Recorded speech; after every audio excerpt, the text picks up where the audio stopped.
Now, there's a very simple trick to make the small container, water container I've put in my knife handle.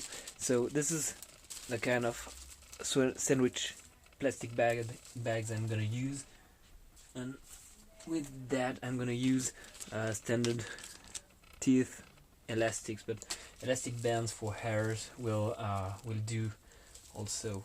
So what I'm gonna do, I'm just gonna fold that piece of that plastic as small as possible. This is about the size I want to have. And the other thing I've built is just 2 toothpicks that are taped together to make that kind of pair of pliers or something like that, so that you can sorry, didn't make it right. So divide by 2, then by 2. Be careful, this is fragile. You don't want it to be punctured before using it or needing it really. So now what you just do is that you roll around the toothpicks your small kit, just roll it like so.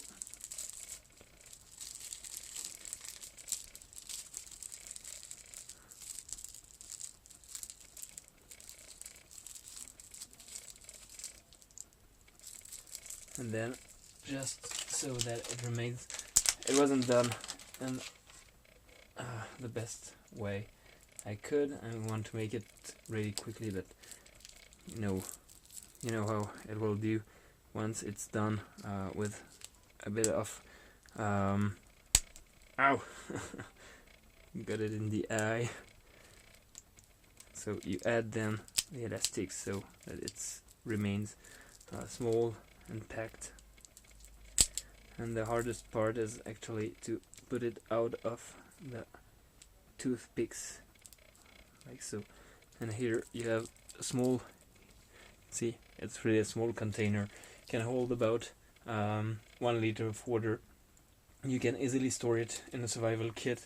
And see, this is a standard sized big lighter. See how small it is. So really practically the size of the kit. So it's really small. You can put that in a sock like a condom, and it works great for having tried it before.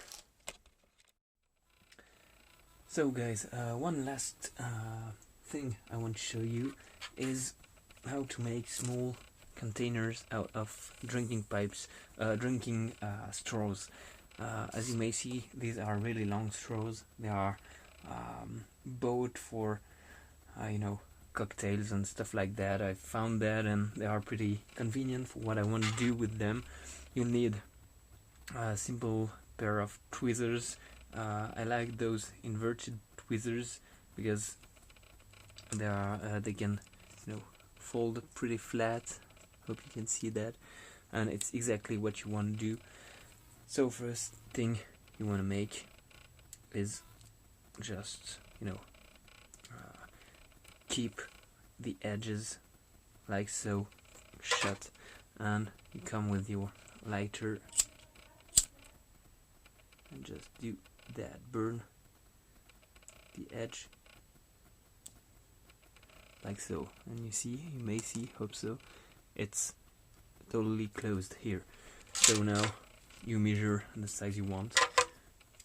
For example, let's say I'm gonna take like 2 fingers just for the example here, and what I use to fill it is a syringe. This is actually a syringe I've got from I don't know, it's a medication I have for the surgery I have to stick that kind of stuff in my belly twice or 4 times a day, every day, excuse me. And what I'm gonna use is that this is disinfection for the same purpose.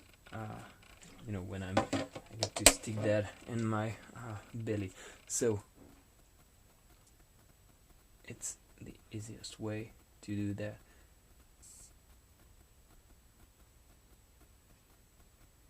Okay, let's say with that you pour. The reason why I use a syringe is because I don't want any alcohol or betadine to get around the edges of the container, because I don't want it to burn when I.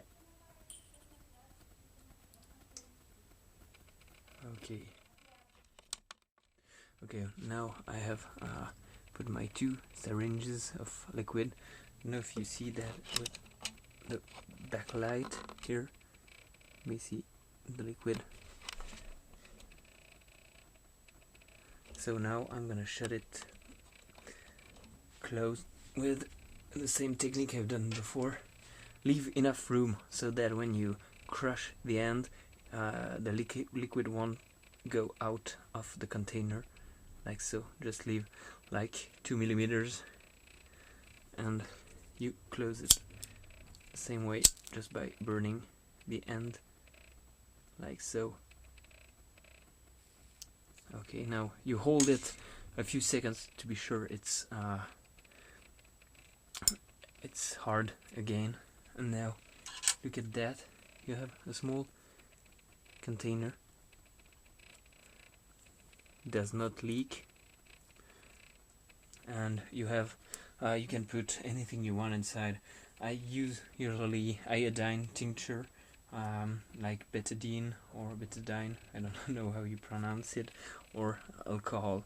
I also use that for small swabs of Vaseline and cotton balls, and it works perfectly. So guys, this is the easiest way I've found to make those small containers. It's quick, expedient, and it works like a charm. You can reduce the size to something like half of that and stick it in a survival kit with minimal stuff. You know, I'm sure you get the idea. Another thing that I like to pack, as you've seen, is dental floss. Indeed, I'm trying now to replace all my other threads by dental floss and Kevlar cords, but dental floss usually come packaged like so in those nice boxes. So if you don't have a floss card, maybe you have those, and the easiest way is just to take those 40 meters of dental floss, and you can either put them in a simple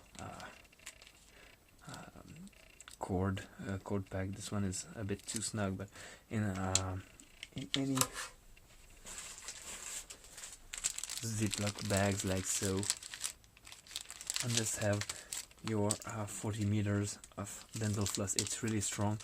You can use it. This is unwaxed dental floss, which is perfect for sutures either.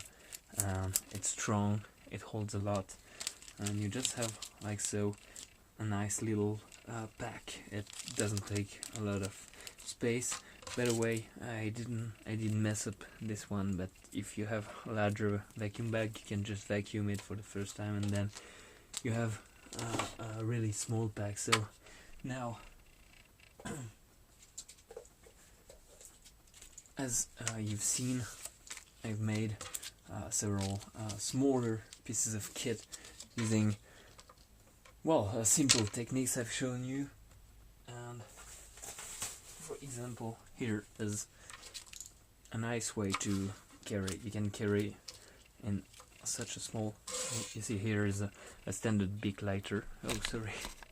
You have a standard big lighter here. Now here you have a small pack, one pack of tinder cotton ball with Vaseline, one bag for water treatment, add to this 50 centimeters of 1 centimeter wide duct tape. To that you can add fish hooks and small fishing gear.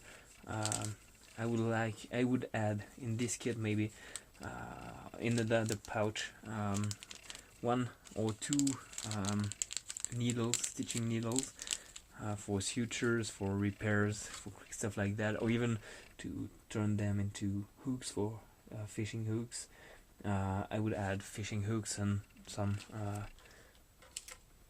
split lids,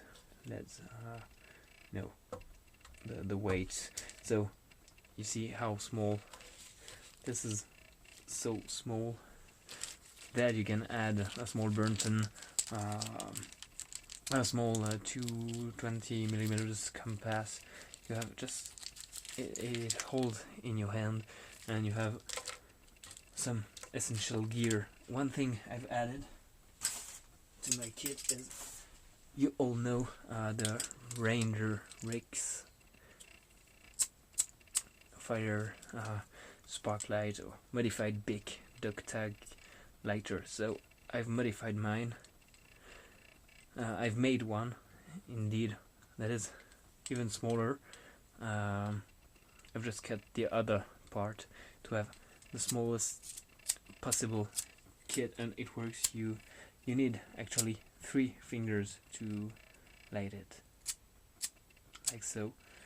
3 to hold the steel, and you don't need a lot. You just so you can see how it works. It works really fine. So if I hold it in the right, okay, so you have here your small fire. So as you may see, it works great. So now you have one thing more, and you have really a small pack compared to a pouch, a canister, film canister. You can probably put all that inside. Maybe just, no, you can put that too. So let's see that. Assuming you want to make, I use the first one I have at hand. This is my waxed cord. So you can put your floss just there. Then put water storage stuff, Chatterton, the little, I haven't pushed, indeed I'm gonna do that in another way, just to be sure I can remove that after. But first thing you do is you can put your little Vaseline cotton ball, then water gear, the lighter. You have even room for, I hope you see that, here you have even room for a small compass, and then you can put that on top of it. Maybe you should cut the plastic, but this is not the main problem here. And inside this you have a pretty comprehensive accessories for using with a standard survival kit, or even some useful items you'd like to have with you at hand on the field. So this is just some tricks to reduce the size of your items in your survival kit. Hope you've liked the video, and see you soon guys. Cheers.